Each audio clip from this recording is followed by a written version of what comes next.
Ótimo dia, povo de Deus. Nosso devocional Pedras Preciosas do Grego, autor Rick Renner. Hoje, 13 de abril. Título: Levado como uma ovelha ao matadouro. Texto base, Mateus capítulo 26, verso 57. E os que prenderam Jesus o levaram à casa de Caifás, o sumo sacerdote, onde se haviam reunido os escribas e os anciãos. Após demonstrar o seu fenomenal poder, Jesus permitiu que os soldados o levassem sob custódia. Em certo sentido, isso foi simplesmente uma encenação, porque ele já havia provado claramente que eles não tinham o poder necessário para levá-lo. Com apenas uma palavra, ele poderia derrubá-los de costas. Ainda assim, a Bíblia diz que eles prenderam Jesus e o levaram. A palavra prenderam provém da palavra grega kratos. Nesse caso, essa palavra significa agarrar, apoderar-se, segurar firmemente e a aprender.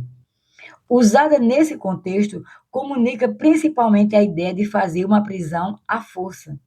Após demonstrar que não poderia ser levado por força, Jesus permitiu que os soldados o apanhassem. Mateus 26, verso 57 nos diz que com Jesus em suas mãos, eles o levaram. Essa frase provém da palavra grega apago, a mesma palavra usada para representar um pastor que amarra uma corda em torno do pescoço de sua ovelha e depois a conduz pelo caminho até onde ela precisa ir. Essa palavra retrata exatamente o que aconteceu a Jesus naquela noite no jardim do Getsêmani. Ele não foi amordaçado e arrastado até o sumo sacerdote, como alguém que estivesse lutando ou resistindo à prisão. Em vez disso, a palavra grega apago nos diz claramente que os soldados passaram uma corda frouxamente em torno do pescoço de Jesus e o levaram pelo caminho, com ele seguindo atrás, exatamente como uma ovelha conduzida por um pastor. Assim, os soldados romanos e a guarda do templo o levaram como uma ovelha a ser abatida, exatamente como Isaías 53, verso 7 havia profetizado muitos séculos antes. Especificamente naquela noite, porém, os soldados levaram Jesus a Caifás, o sumo sacerdote. Vejamos o que podemos aprender de Caifás. Sabemos que Caifás foi nomeado sumo sacerdote no ano 18 depois de Cristo. Como sumo sacerdote, ele se tornou tão importante em Israel que mesmo após terminar o seu mandato de sumo sacerdote, exercia grande influência sobre os negócios da nação, incluindo os assuntos espirituais, políticos e financeiros. Flávio Joséfo, o famoso historiador judeu, relatou que mais tarde 5 dos filhos de Caifás serviram no cargo de sumo sacerdote. Quando jovem, Caifás casou-se com Ana, filho de Anás, que servia como sumo sacerdote naquele tempo. Anás serviu como sumo sacerdote de Israel durante 9 anos. O título de sumo sacerdote havia caído na jurisdição dessa família e eles mantinham essa posição de alto escalão firmemente sob seu controle, passando-a para os vários membros da família, e assim mantendo as rédeas do poder em suas mãos. Era uma monarquia espiritual. Os detentores desse cobiçado título detinham grande poder político, controlavam a opinião pública e possuíam grande riqueza. Após passar o título de sumo sacerdote ao seu genro Caifás, Anás continuou a exercer controle sobre a nação por intermédio de seu genro. Essa influência é evidenciada em Lucas capítulo 3, verso 2, onde a Bíblia diz: sendo sumo sacerdote Anás e Caifás, era impossível duas pessoas servirem como sumos sacerdotes ao mesmo tempo. Não obstante, Anás manteve seu antigo título e grande parte de sua antiga autoridade. Ele foi tão influente até o fim do ministério de Jesus que os soldados romanos e a guarda do templo que prenderam Jesus no Getsêmani levaram-no primeiramente a Anás. antes de entregá-los a Caifás, o sumo sacerdote em exercício, João capítulo 18, verso 13. Tanto Anás quanto Caifás eram saduceus, um grupo de líderes religiosos mais liberais em questão de doutrina e tendiam a não acreditar em eventos sobrenaturais. De fato, eles consideravam a maioria das ocorrências sobrenaturais do Antigo Testamento como mitos. Os constantes relatos dos poderes e milagres sobrenaturais de Jesus, bem como a reputação que ele estava conquistando em todo o país, fizeram com que Caifás, Anás e os outros membros do Sinédrio vissem Jesus como uma ameaça. Esses líderes religiosos eram obcecados por controle no sentido mais verdadeiro da palavra e eram uma afronta a eles. O ministério de Jesus está fora de seu controle e jurisdição. Então, eles ouviram o relato confirmado de que Lázaro realmente havia sido ressuscitado dos mortos. Esse incidente os levou ao limite, fazendo com que decidissem acabar com Jesus cometendo homicídio.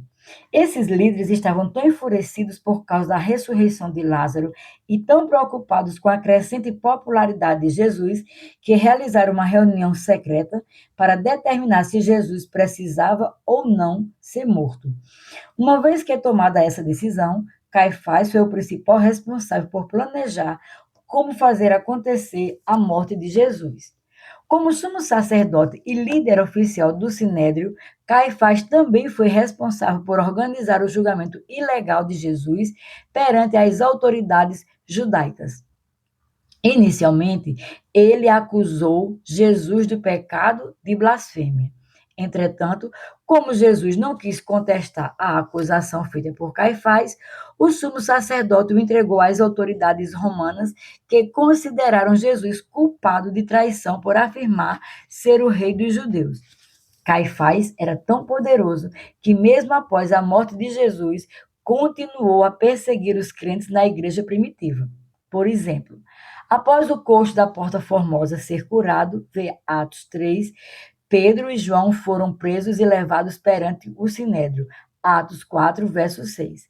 Caifás era o mesmo sumo sacerdote naquele tempo e continuou a servir como sumo sacerdote até ser removido no ano 36 depois de Cristo.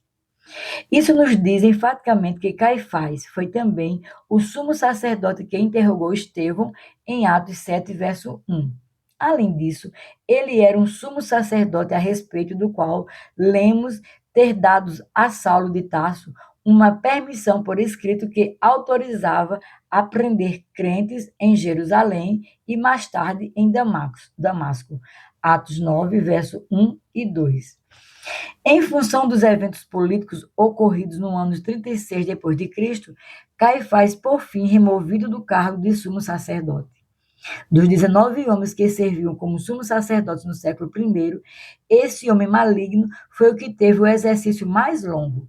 O título de sumo sacerdote, porém, permaneceu na família após Caifás retirar-se, passando para seu cunhado Jonatas, outro filho de Anás. Considere isso. Jesus nunca pecou, segundo Coríntios capítulo 5, verso 21.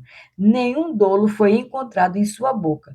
1 Pedro capítulo 2, verso 22.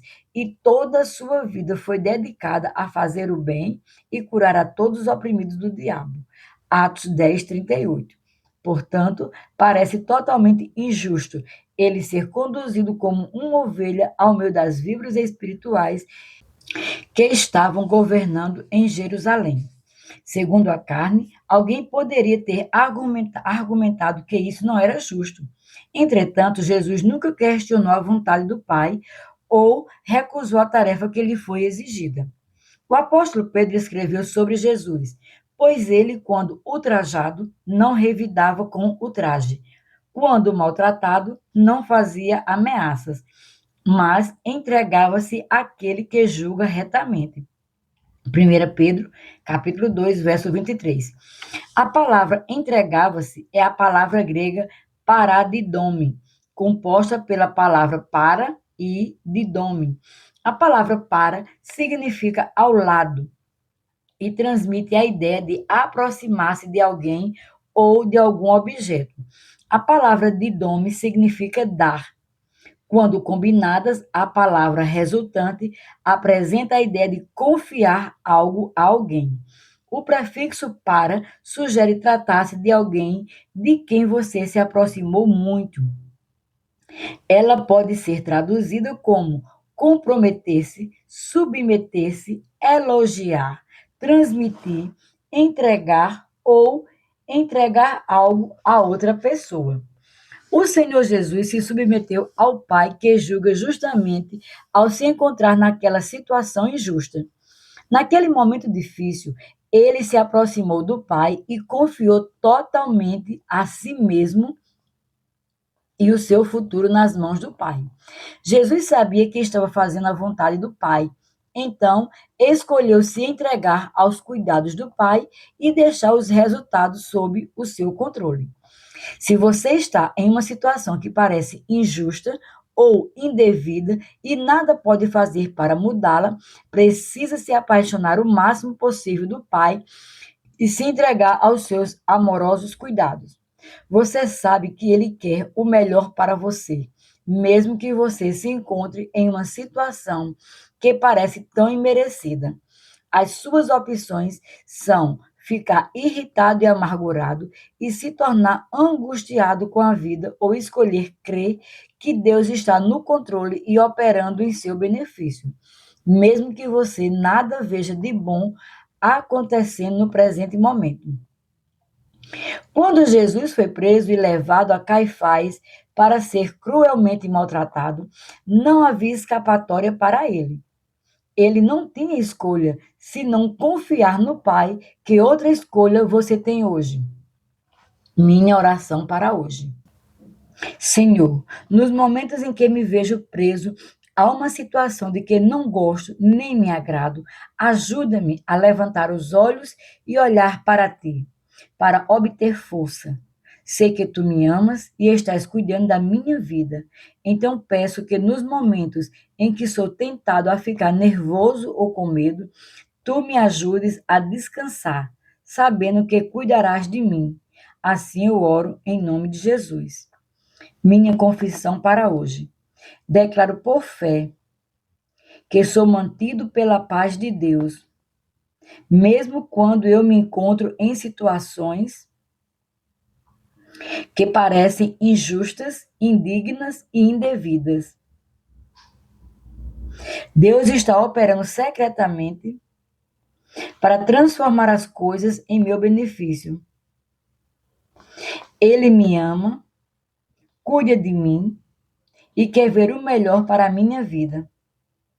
Por isso, eu entrego o meu trabalho, renda, casamento, filhos, saúde e tudo mais em minha vida nas mãos de meu Pai Celestial. Declaro isso pela fé em nome de Jesus. Para refletir. 1. Você já se encontrou preso a uma situação que parecia injusta? O que você fez para ficar em paz e evitar medo e ansiedade? 2. Se você estivesse aconselhando um amigo preso a uma situação imerecida, que passos você sugeriria que seu amigo desse para permanecer em paz? 3. Se você tivesse de conduzir alguém em uma oração de compromisso com Deus, como você faria essa oração específica? Por que você não dedica alguns minutos a fazer essa oração por si mesmo? Sejam abençoados na prática da palavra.